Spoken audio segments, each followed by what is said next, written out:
लोकसभा में 16 अप्रैल को एक तरफ जब पक्ष विपक्ष के सभी सांसद प्रधानमंत्री नरेंद्र मोदी से लेकर गृह मंत्री अमित शाह, प्रियंका गांधी और अखिलेश यादव सरकार की ओर से पेश किए गए तीनों बिल पर बोल रहे थे, रात होते ही सरकार ने अचानक ऐसा फैसला ले लिया जिसने सभी को चौंका दिया।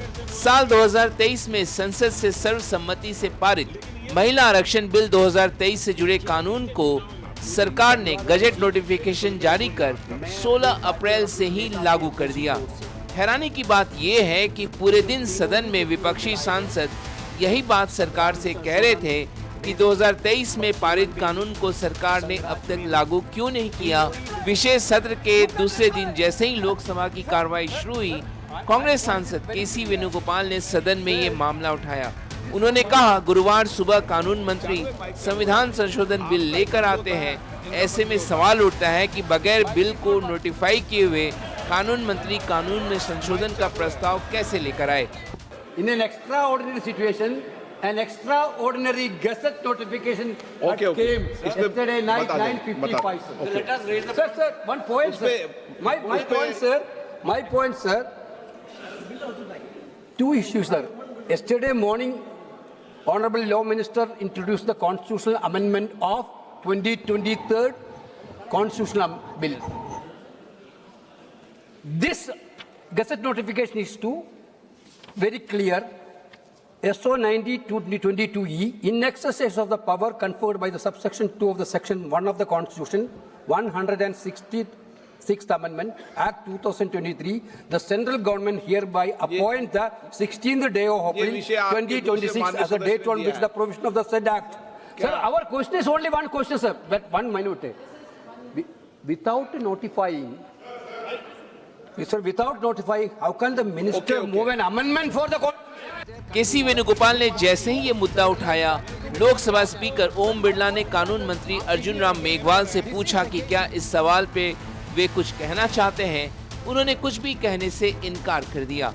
इससे एक बात तो साफ है, जिस प्रकार सरकार ये बात अब तक स्पष्ट नहीं कर पाई है कि क्यों 5 राज्यों में चल रहे विधानसभा चुनाव के बीच उसने 3 दिनों का विशेष सत्र बुलाकर संविधान का 131वां संशोधन बिल 2026, केंद्र शासित प्रदेश कानून संशोधन बिल 2026 और डिलिमिटेशन बिल 2026 पेश किया। ठीक उसी प्रकार जब महिला आरक्षण कानून में वो संशोधन लेकर आई है, तो फिर उसने 2 साल पहले संसद से पारित महिला आरक्षण बिल को नोटिफाई क्यों किया। हालांकि ये उलझन केवल महिला आरक्षण तक ही सीमित नहीं है। परिसीमन से जुड़े विधेयक यानी डिलिमिटेशन बिल 2026 को सरकार ने पेश किया है, उस पर भी लगातार चर्चा के दौरान विपक्षी दलों के नेता सवाल उठाते रहे हैं। दक्षिण भारत के राज्यों को लगता है उनकी लोकसभा की सीटें घट सकती हैं। उत्तर और दक्षिण भारत के बीच भेदभाव हो रहा है। कांग्रेस ने कहा कि ये बिल महिला आरक्षण के लिए नहीं, बल्कि यह चोर दरवाजे से परिसीमन के लिए लाया गया है। हालांकि गृह मंत्री अमित शाह को इस पर सफाई देना पड़ा। उन्होंने गुरुवार को सदन में कहा, परिसीमन से किसी राज्य को नुकसान नहीं होगा। उन्होंने लोकसभा की सीटें 543 से 850 तक होने का गणित भी समझाया। अब कुल मिलाकर दक्षिण का जो पूरा नैरेटिव बनाया जाता है, उसको अगर हम सोचते हैं तो अभी 543 सीटों में जो आपके द्वारा बनाया गया है, उसमें 129 सांसद इस सदन में बैठते हैं।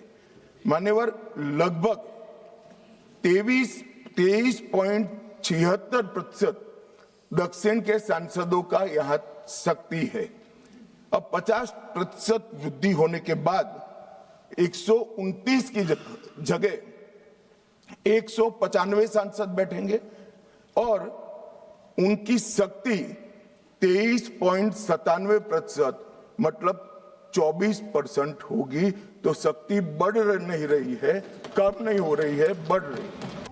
तमिलनाडु में परिसीमन का सबसे ज्यादा विरोध हो रहा है। अमित शाह ने बताया कि परिसीमन से तमिलनाडु, केरल, कर्नाटक जैसे दक्षिणी राज्यों को लोकसभा सीटों का फायदा होगा, ना कि नुकसान। तमिलनाडु, इतने सारे लोग काले कपड़े पहनकर आए हैं। मैं तमिलनाडु की जनता को भी आश्वस्त करना चाहता हूं कि आपकी शक्ति कम नहीं होगी, बढ़ रही है। मान्यवर, अभी 39 सांसद तमिलनाडु राज्य से चुनकर यहाँ आते हैं और 543 के सदन में उसके प्रतिशत है 7.18%, और अब 50% वृद्धि के बाद सांसद लगभग हो जाएंगे 59, और इनकी नए सदन में 816 के सदन में प्रतिशत में संख्या हो जाएगी 7.23। अमित शाह को यह सफाई वायनाड से कांग्रेस सांसद प्रियंका गांधी के संबोधन के बाद देने के लिए मजबूर होना पड़ा।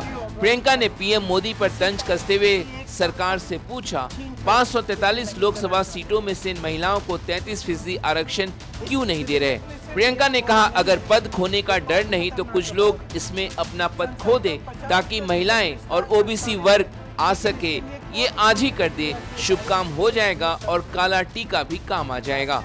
हम आदरणीय प्रधानमंत्री महोदय जी से आज ये उम्मीद नहीं रख सकते, क्योंकि वह समस्याओं से घिरे हुए हैं। उन पर अंतर्राष्ट्रीय दबाव बहुत है।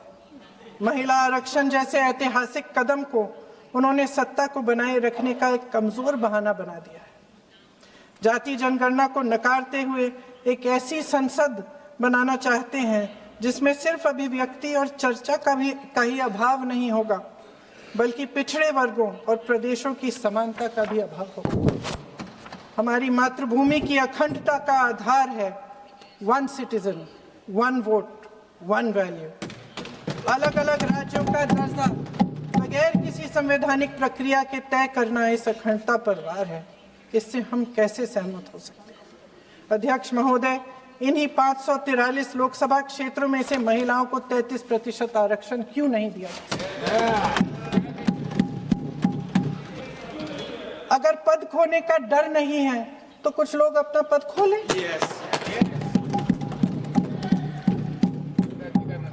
इसी में से SC ST का जो दर्जा है, SC ST में महिलाओं का आरक्षण 33% हो जाए, 1/3 आरक्षण हो जाए, OBC का भी उचित आरक्षण हो जाए, आज पारित हो सकता है।